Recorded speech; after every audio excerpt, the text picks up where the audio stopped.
ठीक है चाची, ठीक है, लड़का ठीक है आपका? कुछ नहीं भेजो चाची, काहे ना नखिया बताइए हम लोग। अब शांत हो जाइए, अब शांत हो जाइए। कुछ नहीं कि मैं मर गई, ठीक हो गई मां। बाबू हम लोग तो जानते नहीं सर क्या हुआ है। वहाँ पर घर पे फोन आया तो हम पता चला कि एक्सीडेंट हो गया है, वहाँ कांड हुआ। जो मैं कहना चाहती हूँ, भारतीय जनता पार्टी अपने पश्चिम बंगाल के मुख्यमंत्री काम पे गया था, कल परसों गए थे काम पे, पश्चिम बंगाल के मुख्यमंत्री शुभेंदु अधिकारी जी से कि मेरे 5 गो परिवार है, छोटे छोटे बच्चे, उनके लिए कुछ करे, कुछ सहायता दे। 5 জনের মৃত্যু হয়েছে, 20 জনের এই মুহূর্তে এসএসকেএম হাসপাতালে চিকিৎসা চলছে, 2 জনের অবস্থা গুরুতর। এই তথ্য মুখ্যমন্ত্রী দিচ্ছেন। আমি একবার সরাসরি হাসপাতালে, এসএসকেএম হাসপাতালে আপনাদের নিয়ে যাব। আমাদের প্রতিনিধি অনির্বাণ বিশ্বাস সেখান থেকে আমাদের সঙ্গে রয়েছেন। এইটা আমাদের, তুমি অনির্বাণ জানাও যে এই যে 20 জনের চিকিৎসা চলছে, কতটা আঘাত গুরুতর, নতুন করে কাউকে উদ্ধার করে কি এসএসকেএম এ নিয়ে আসা হলো এখন?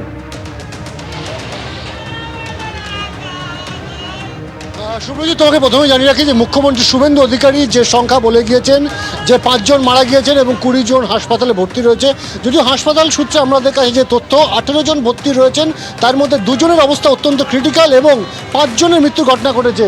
এবং তুমি দেখতেই পাচ্ছ যে এখানে কিন্তু তারাতলায় একজন মৃত, তার পরিবারের সদস্যরা তারা কিন্তু এখানে কান্নায় ভেঙে পড়েছেন। এবং স্বাভাবিকভাবে কিন্তু আজকে তুমি বুঝতেই পারছো যে যেভাবে 5 জনের মৃত্যুর ঘটনা ঘটেছে, 4 জনের নাম ইতিমধ্যে কিন্তু প্রকাশ্যে এসেছে, একজনের এখনও কিন্তু পরিচয় কিন্তু প্রকাশ্যে আসেনি।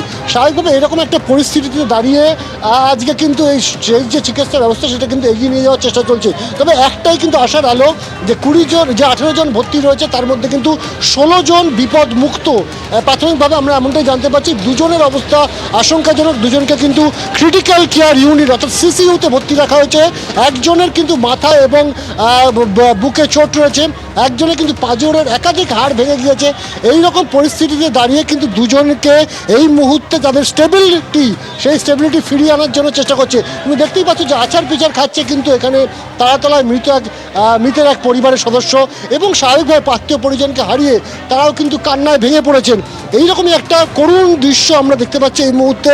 আমরা এরকম অনেককেই দেখছি যে কেউ বাসন্তী থেকে, কেউ জগদ্দল থেকে, তারা কিন্তু পরিবারের সাথে যোগাযোগ করতে পেরেছিলেন কিন্তু খোঁজ পাচ্ছেন না এখন তারা কোথায় রয়েছে। শেষ কথা হয়েছে হয়তো কারোর সাথে দুপুর 3টের সময়। স্বাভাবিকভাবে এইরকম একটা পরিস্থিতি, একটা উদ্বিগ্ন, একটা উৎকণ্ঠা পরিবেশের মধ্যে কিন্তু তারা রয়েছেন।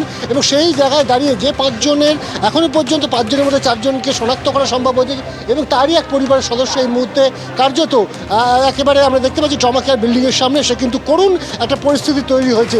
স্বাভাবিকভাবে এখন কিন্তু চিকিৎসকদের প্রাইমারি যেটা লক্ষ্য যে যারা বিপদমুক্ত রয়েছে তাদের চিকিৎসা তো চলছে, কিন্তু যে 2 জন সবচেয়ে ক্রিটিক্যালি সিচুয়েশনে রয়েছে, ক্রিটিক্যাল কেয়ার ইউনিটে রয়েছে, তাদেরকে বিপদ সংকুল যে পরিস্থিতি তা থেকে বের করে আনাটা এই মুহূর্তে চ্যালেঞ্জ।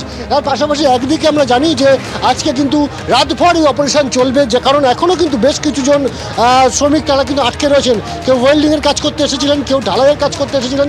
সেই জায়গায় দাঁড়িয়ে আজকে প্রত্যেককে যাতে সুস্থভাবে বের করে নিয়ে আসা যায়। এবিপি আনন্দ এগিয়ে থাকে, এগিয়ে রাখে।